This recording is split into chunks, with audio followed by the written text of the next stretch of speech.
message करके मजा लेवत रे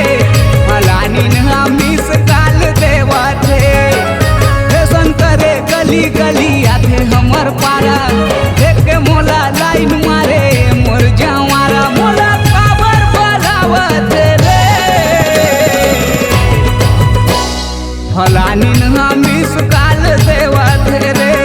फलानी ना मिस काल देवत आनी पानी मैसेज करके मजा लेवत रे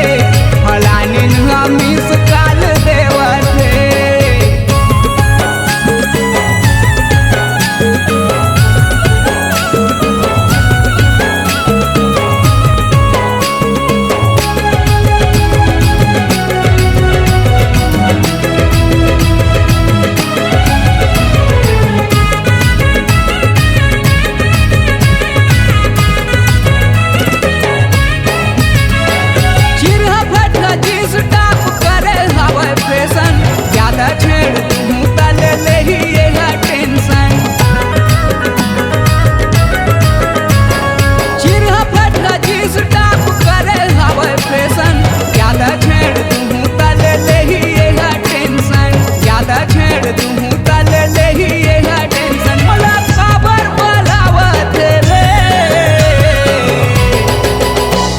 फलानी ना मिस काल देवत